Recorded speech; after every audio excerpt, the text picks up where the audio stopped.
मोहतरम दोबारा खुशामदीद नाज़रीन। खैबर पख्तूनख्वा में बल्दियाती इंतखाबात के पहले मरहले में हुकूमत की नाकामी के बाद, हुकूमत की शिकस्त के बाद अपोजिशन का एतमाद बढ़ गया है। हमारे साथ मौजूद हैं अली मोहम्मद खान साहब। अली मोहम्मद खान साहब, बहुत शुक्रिया मशरूम में ज्वाइन करने के लिए। सब अपोजिशन एक अलग ही एतमाद का इजहार कर रही है और ज़्यादा इजहार जो है और ज़्यादा जो उनको तवक्को है वो आपके इत्तेहादियों से है कि मिनी बजट आपने लाना है IMF के दबाव के तहत, और वो इत्तेहादी आपका साथ नहीं देंगे इस महंगाई की वजह से और इस सारे के सारे सिनेरियो की वजह से, और अब सेम पेज भी नहीं रहा है। मौलाना ने भी कहा कि आपकी सपोर्ट हट गई है, तो इसलिए हालात आपके ख़राब होने वाले और हुकूमत गिरने वाली है। इत्तेहादी हैं कंट्रोल में? सर, बात हो गई है इत्तेहादियों से? बिस्मिल्लाहिर्रहमानिर्रहीम, अल्लाहुम्मा सल्लि व सल्लिम व बारिक अला सय्यिदिना मुहम्मद। बहुत शुक्रिया शाज़ेब भाई। I don't see anything alarming. मैं कोई नहीं देख रहा ऐसा एज अ पार्लिमानी उमूर के वज़ीर के। मेरी फीलिंग तो ये है कि कोई ऐसी चीज़ नहीं है। काफ़ी सख्त चैलेंजेस मोहतरम इमरान खान साहब को आए हैं पिछले 3.5 साल में। इवन ये भी हमने एक एग्ज़ाम्पल सेट की कि जब गिलानी साहब का इलेक्शन हुआ और वहाँ गैर मुतवक्कित तौर पे जब हम वो इलेक्शन ना जीत सके तो कोई कंपल्शन नहीं थी मोहतरम वज़ीर आज़म साहब पे, लेकिन खान साहब ने मुनासिब जाना के एतमाद का वोट लिया। तो और बजट सेशंस में भी कोalition गवर्नमेंट्स में मसले शाज़ेब साहब आपको पता है होते हैं, थोड़े बहुत मसले आते भी रहे हैं, हमने वो एड्रेस भी किए हैं। अल्लाह की मदद शामिल हाल रही।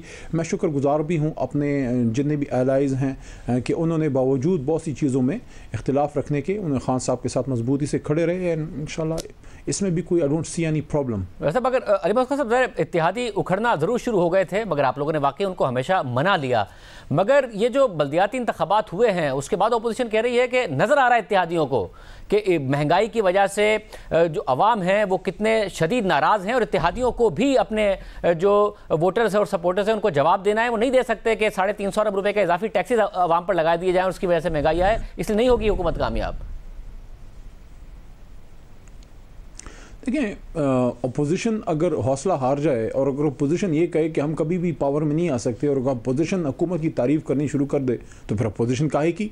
उनका काम है, उनका काम है। आपका काम है मुझसे सवाल करना। अब अगर आप मुझे सवाल ना करें तो फिर आप अपने काम से गए, तो अपोजिशन अपना काम करे, हुकूमत अपना काम करेगी। और एक और चीज़ भी, शुक्र है मौलाना फजलुर रहमान साहब का कोई थोड़ा सा हौसला बहाल हुआ, लेकिन उनको मेरा कहने का मतलब ये है कश्मीर कमेटी और बंगला नंबर 22 हुनूस दिल्ली दूरस्त। इमरान खान साहब के पीछे अवाम है, और पाकिस्तान बनने के बाद अगर जेन्युइन अवामी लीडर कोई आए हैं, मैं दावे से कह सकता हूँ या भुट्टो साहब थे या भुट्टो साहब के बाद इमरान खान साहब एक तहरीक के दम पे आए हैं, किसी के कंधे पे बैठ के नहीं आए। जब तक अवाम इमरान खान साहब के साथ है इंशाल्लाह हम कहीं नहीं जा रहे। सब एतमाद सिर्फ आपको लगता है कि सिर्फ एतमाद बहाल हुआ है? कोई दूसरे ज़िलों में जीत जाते, पेशावर में जीतने के बाद मौलाना का क्या एतमाद बहाल हुआ है? जीते मौलाना है, नून लीग और पीपल्स पार्टी का भी एतमाद बहाल हो गया है, जिसकी वजह से कहीं आपके इत्तेहादियों का आप पे एतमाद ना ख़त्म हो जाए और आप लोग मुश्किल में ना पड़ जाएं। अपोजिशन जलसे जुलूसों से उन्हें वो एतमाद नहीं मिला था जो इस एक इंतखाब से मिल गया है। अगर कोई आगे कोई इलेक्शन वगैरह हार गए फिर क्या करेंगे? आप उनको फिर ताकत का इंजेक्शन लगाएंगे और अगर आप उनको ज़रूर जो है टॉफ़ी खिलाइएगा।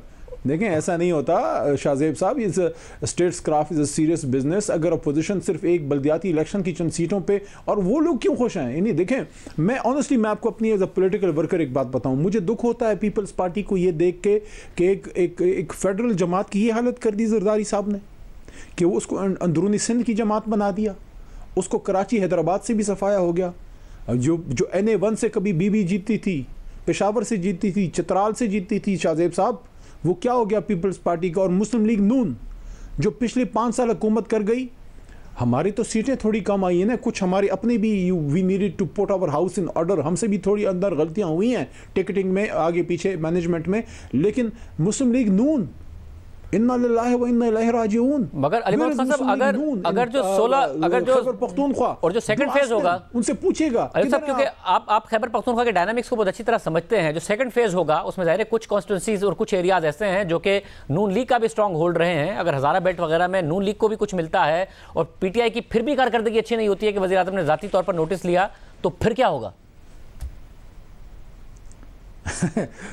देखें, फिर भी रावी चैन लिखेगा। पहली बात तो यह है कि हम इंशाल्लाह जो है अल्लाह के करम से जीतेंगे। खैबर पख्तूनख्वा में हम जीतते रहे। हम मियाँ साहब से उनकी हुकूमत में जब शहबाज साहब वज़ीर आला थे लाहौर में सीटें जीते हैं। आप क्या बात करते हैं? हमारे पास अल्लाह ताला के करम से ये है, अल्लाह के हुक्म से सब कुछ होता है, लेकिन महंगाई का एक इशू है जिसको खान साहब एड्रेस करने की कोशिश कर रहे हैं। लेकिन मैं जिस बात पे शुक्र अदा कर रहा था वो ये था कि शुक्र है मौलाना साहब के चेहरे पे थोड़ी मुस्कान तो आई।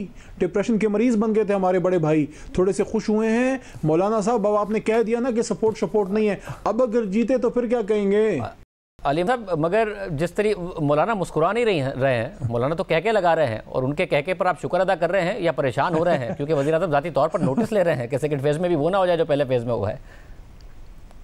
देखिए, इमरान खान साहब को मुश्किलात में खेलने का उनको मज़ा आता है, और आप थोड़े से यंग हैं, लेकिन आपको याद होगा जिस तरीके से उन्होंने क्रिकेट में खेला, जिस तरीके से उन्होंने अस्पताल बनाया, लोगों ने कहा सियासत नहीं आती ना सियासत। ज़ीरो से स्टार्ट करने वाला आदमी आज मुल्क का वज़ीर आज़म है, नहीं आती ना सियासत। इसलिए और अली मोहम्मद खान साहब, ये अगर आपकी हुकूमत नहीं भी गिरती, जो आप कॉन्फिडेंट है कि नहीं गिरेगी, इत्तेहादी भी साथ रहेंगे, मगर ये जो सिलसिला है बाई इलेक्शंस में हारना, फिर बल्दियाती इंतखाबात में हारना, कंटोनमेंट में भी पंजाब में आपकी कारकर्दगी अगर मायूस कुन रही है, ये एक सिलसिला है।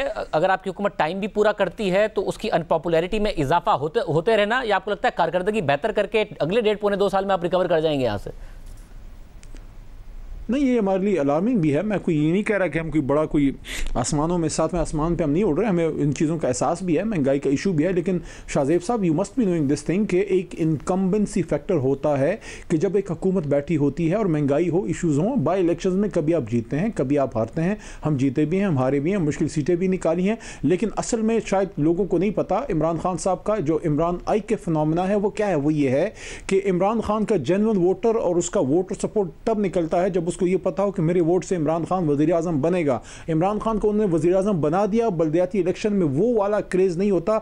2023 में सही पता लगेगा कि इमरान खान साहब ने और अली मोहम्मद ने और मुराद ने और शहरियार ने और असद उमर, हम सब लोगों ने अपने ओहदों से इंसाफ किया या नहीं किया। मैं आपको बता दूं, जो 2023 में इंशाल्लाह, जो 2018 में 2/3 अक्सरियत खैबर पख्तूनख्वा में इमरान खान को अल्लाह के हुक्म से मिली, 2023 में इंशाल्लाह पूरे मुल्क में मिलेगी। ये आप देख लीजिएगा, क्योंकि इमरान खान नीयत का ठीक है, मुल्क को ठीक करने निकला है, उसकी नीयत ठीक है, उसके पीछे अल्लाह ताला का हाथ है। और इंशाल्लाह आप देख लेंगे। हाँ, अगर हमारी नीयत में फतूर आया, हमारी नीयत में खुदा न खास्ता खोट आया, फिर अल्लाह की मदद हमसे हट जाएगी। बहुत शुक्रिया।